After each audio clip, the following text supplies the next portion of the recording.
headed to Denver. Will vlogging this trip be annoying? No, not at all.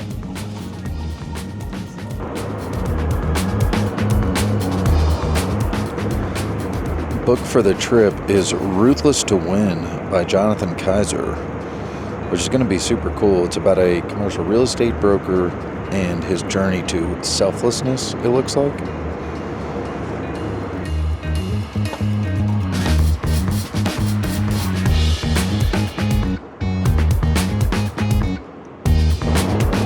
All right, ready for the surprise? Tonight we're going to Red Rocks to see the Avid brothers.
All right, highest point in South Dakota, or wherever we are.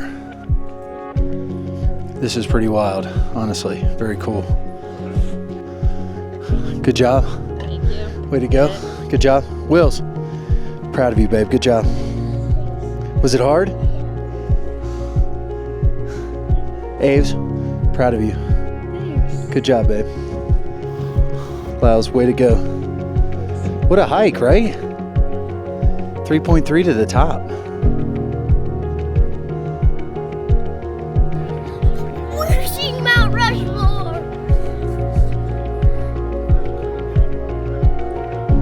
I feel like George Washington got all like space, because the rest of them just got faces, you know? How many subs are you at? Probably less after this video when people see how my kids behave. Are you? I'm gonna hit the. Hey, look! There's, hey, this is the Devil's Tower. Bit of a rest stop in Billings, Montana. And actually got the girls their own room. 218.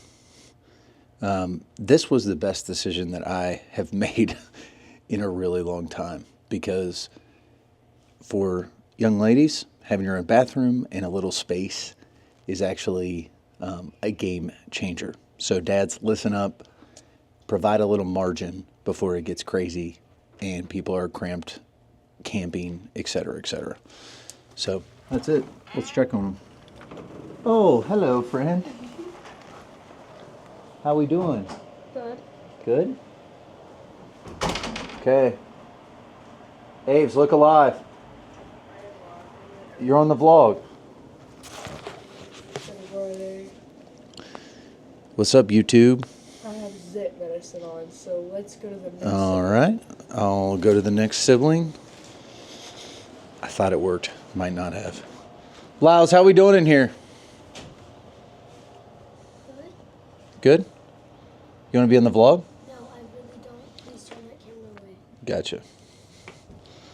How far are we driving? All righty. So we're good to go. Yellowstone today. Let's roll. Okay, Beartooth Pass so gets its name from the mountains in the background, one of which looks like a bear tooth. I don't know if you can see it, but it's back there and looks exactly like a bear tooth. So there you have it. Without a doubt, the most beautiful drive I've ever taken in wildlife. Absolutely unbelievable.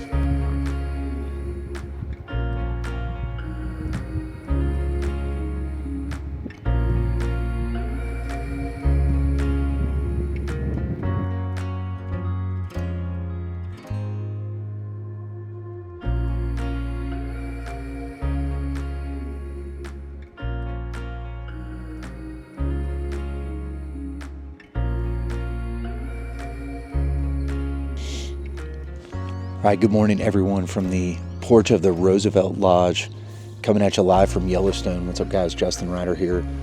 I really appreciate you watching this video, and I hope you've enjoyed some killer memories that our family is making out here in Yellowstone, the Badlands. This is our summer of going out west, and it has been quite an adventure. I do recognize this channel is built for a commercial real estate audience, and so I want to deliver to that audience. And what was super cool and sort of serendipitous is I was mailed this book, You Don't Have to Be Ruthless to Win, by Jonathan Kaiser. I got it in the mail a couple weeks before, and rushing to the airport, I actually grabbed this book to take with me. You may or may not know about Yellowstone that you basically have to unplug. There's very little cell service or internet. And so I've just been devouring this book, and it is incredible. So what I'm going to do in this video throughout highlights of our out west trip is sprinkle in my top 10 takeaways from Jonathan Kaiser's book, You Don't Have to Be Ruthless to Win. So what is this book about? It's essentially a new work rule that you can live in such a way as, instead of focusing on clawing and fighting your way to the top of a pretty cutthroat industry that is commercial real estate, you can instead focus on service to other people first. And that service would be the key ingredient in building a long-lasting, successful, and rewarding career. Okay, so I probably know what you're thinking, because it's what I was thinking when I first read this, which is it's extremely easy to just call service your number one priority in business and actually be doing that because of how much business you expect in return from the act of service. So Jonathan actually dispels that notion throughout the book. In fact, he calls out a few business firms that say, hey, our number one thing is service. And he's like, well, how's that going for you? And they say, well, we're just being patient. So we're living with service as our number one priority, but we're being patient. And he's like, be patient for what? Be patient for the service to be returned to you? Be patient for the reward? So he actually says to those groups, you have the opposite business strategy as us. Literally the opposite. The reward is actually in the act. So if you're giving, waiting for referrals, waiting for more business, you're not giving from a genuine place of putting others' needs above your personal gain. You're giving to get. And he says, if that's your strategy, ultimately it's going to fail and people are going to see through it. What you need to do is position yourself to give and understand that the joy is in the act of actually giving. But I would say, without a doubt, the number one thing that I'll remember from this book is the testimony, because these are not just ideas. Like, this is Jonathan Kaiser's life. He started out as a cutthroat broker trying to cut his teeth and earn his way. And then he discovered, basically through failure, how to live this type of service-oriented business life.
All right, good morning, guys. One of my favorite things to do, and one of the things I honestly need to do on trips like this, is to get up early and to get away to read, write, think, pray. And in the beauty of Yellowstone, honestly, it has been some of my best sort of intentional thoughts and periods of journaling. My number one takeaway from today and the lessons from this book I'm reading continue to pile up, is that you can play the game of life and the game of commercial real estate not to lose, or you can play it to win. And that's sort of what I want to ask you right now. Are you playing the game not to lose, or are you playing to win? That's what I'm asking myself. I cannot believe we are over halfway through 2024. I have some very specific goals to hit this year, and frankly, time is running out. So this time away allows me to sort of sit down and focus on two things, namely one, brokerage goals for sure, but two, investment goals. I continue to have every mentor in my life, including one writer who I really respect, who literally just DM'd me the other day and was like, hey, as much thought as you're putting into content and writing and creativity, which is my passion, put that amount of effort into buying real estate. And I was very encouraged, actually, to sort of sit back and look at, am I being intentional? So about 2 weeks ago, I actually got to make a really cool strategic investment in a tech company that I hope I can talk to you guys about someday. But in the back half of 2024, I'm trying to change my mindset into, how do I think like an owner and not just a broker? I am very good at thinking like a broker, and that is ultimately how I think, but I'm also very black or white. So brokers out there, drop a comment below if you're that same way. Because if you're very black and white and you love what you do, it's hard to think in another way. But I get it. It's got to be something that is number one priority. So for the back half of 2024, as far as this morning here in the beauty of Yellowstone, outside of Canyon right now, I'll flash some pictures up because this place is just absolutely gorgeous. My goal is to be intentional in the back half of 2024. Join me. The lessons from this book continue to pile in. For example, sales cannot be defined by self-promotion alone. Think about that. The truth of that is so prevalent and will be prevalent in your life. For example, if you're just starting a sales career, it's not just what you say about yourself, therefore, it's what clients say about you. It's what your community says about you. It's what referrals say about you. So that is a really incredible point. The other point that I read this morning in Jonathan Kaiser's book that I think will be almost slightly controversial is the fact that an hour spent helping someone is better than an hour of cold calling. And let me know in the comments if you agree with that or not, because I don't know if I do. But he makes a convincing case that because service is key to business and service is a way of life, it's going to unlock the potential of everything else. First, it's going to change you as a person, and it's going to change the people around you. It's going to have your community reflect differently on you as a person and how you do stuff. So what do you think? Is an hour of cold calling better than an hour of intentionally trying to serve a single person? That is a great challenge from this book. If you're going to try and live this life, it is 100% very extremely difficult to do outside of a culture that promotes service from within, because you're going to be basically going against the grain of your direct superiors, the people you report to, or otherwise. So what I will say is all of this service talk and putting service first and having service be sort of the bedrock of your business, this is going to be extremely difficult outside of a culture that promotes this type of life. So if you are having to go against the grain, not only in the world around you because people don't put service first, but if you're having to go against the grain of your direct superiors, it's going to be a serious uphill battle. So again, all super cool points and things to think about when you think about not being ruthless and still winning in the game of commercial real estate and the game of life.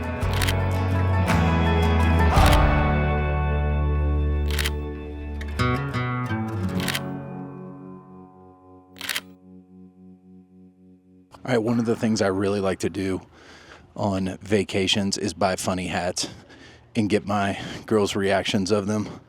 So we're going to see what they say. Not that this is a bad hat. I think it's actually pretty cool. Hey, what do you think of my hat? Look at this. Oh, that does look like that. Really nice. Do you like it? Dad, look, you can get a pocket knife that says R on it. Hey, Wills, what do you think about my hat? Lyles, what do you think about this hat? I'm kidding. I like your hat. Do you like it? Yeah. All right.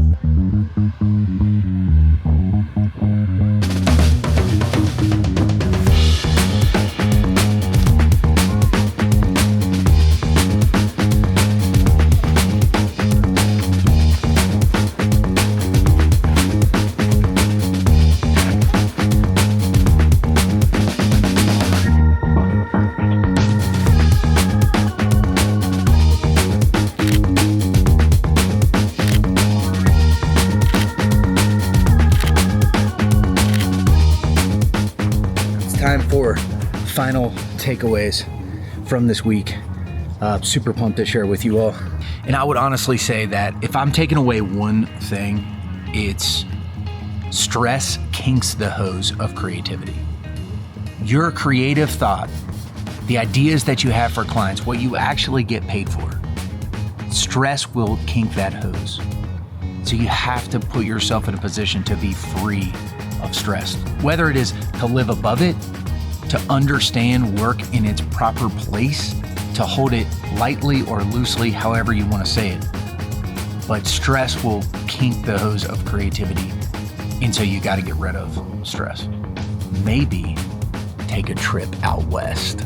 3 shout outs. Number 1, shout out to Jonathan Kaiser for actually writing this book that we've been interacting with all week. Jonathan, your ideas will be applied as early as tomorrow in my own life. And so for you and the team at Kaiser, outstanding effort. Really appreciate the opportunity to dive into your story.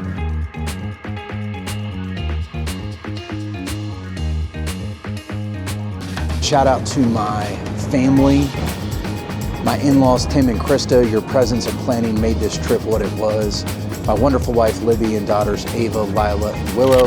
Hope you look back at this video in 10 years and remember this amazing adventure that we have. And lastly, shout out to all the animals we saw, because we basically saw them all. We got super lucky with animals, y'all. Peace out. Catch you in the video next week.